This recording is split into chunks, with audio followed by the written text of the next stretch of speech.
ba kung bakit ang dating magkaaway nagkabati, ang dating mortal na magkaaway ngayon nagkaisa?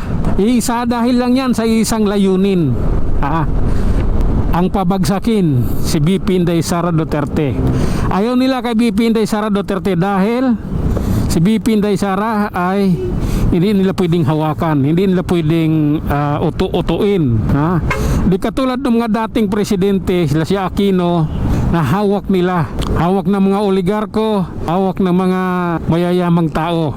Yun hawak nila, kaya lahat ng gusto nila nagagawa noong panahon na yon dahil ang presidente ay hawak nila sa leeg. Nagkaiba lang yan, nag-iba lang yung pangyayari niya nung si Duterte ang umupo, hindi nila mahawakan, kaya lahat sila na nadali noong panahon na yon. Tulad lang ng ABS-CBN, di ba? Nagsara dahil sa problema ng franchise at sa bayarin ng tax. Ngayon, takot sila na maupo si BP Inday Sara sa 2028, kaya maaga pa lang, mahabang panahon pa lang, talagang nagkaisa na sila para ibagsak si Inday Sara Duterte. Yung paninira nila, lahat-lahat na lang, gumastos sila ng malaki. Wag lang maupo si BP Inday Sara Duterte, dahil pag naupo yan, lahat ng mga corrupt na yan, lahat ng pangyayari nito ngayon sa flood control, mananagot yan. Makukulong yan. Kaya yung mga congressman nagfile ng impeachment kahit walang ebidensya, pilit nilang inaano yon, pilit nilang inaano yung impeachment para yung mga mangmang na Pilipino ay maniniwalang si BP Inday Sara Duterte ay magnanakaw. Pero hindi. Sabi nga ni Atty. Roy Naguanzon, may kuwa. Ano yung report ng kuwa? Walang problema. Kaya walang pagnanakaw nagaganap. At saka 125 million lang yun. Samantalang yung ninakaw noon hanggang ngayon, trilyon ang halaga. Kung mapapansin nyo, tahimik sila regarding sa usapin ng pagnanakaw. Samantalang noong bago mag-eleksyon ng 2022, lagi lang sinisigaw magnanakaw si Marcos, kung ano-ano pang masasamang salita. Ngayon 2026, wala silang sinasabing ganon.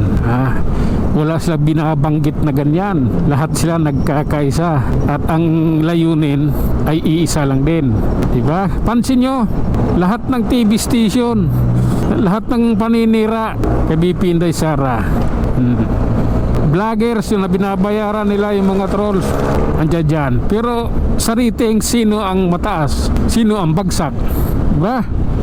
Doon mo lang malalaman kung sino talaga ang minahal ng taong bayan, kung kaninong apelyido or kaninong pangalan ang gusto ng taong bayan or ang gusto ng masang Pilipino. Diba? Halatang halata, kitang kita naman. Kahit saan magpunta si BP Inday Sara, inaabangan. Kahit sa kabundukan pa yan, tatawid ba ng ilog yan? Maraming mga Pilipino ang naghihintay sa kanya. Maraming Pilipino ang nag-aabang sa kanya. Makamayan man lang siya, magpapicture man lang sa kanya. Diyos ko Lord, tuwang-tuwa na yung mga Pilipino. Nalimutan na panandalian yung problema. Kaya kami, mga vloggers, tuloy ang laban namin. Mga DDA supporters, tuloy ang laban natin. Hindi tayo pwedeng umatras.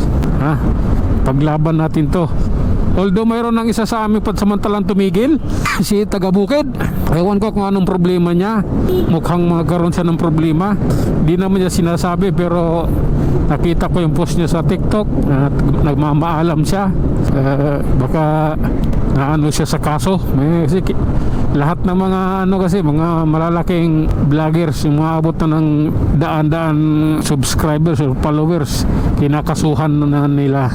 Kailangan mapatahimik nila nang sa ganon yung mga katarantaduhan nila hindi malalaman ng mamamayang Pilipino, diba? Kaya kahit wala man nun, kahit tumigil man yun, ayun, nandito pa ako, nandito pa kami, marami pa kami, tuloy ang laban namin. Hindi kami susuko, hindi kami titigil. Isang layunin sa 2028, Presidente BP Inday Sara Duterte, di ba? Ikaw, ano naman comment mo? Ano opinion mo? I-comment mo dyan sa baba. Hanggang sa muli, maraming salamat.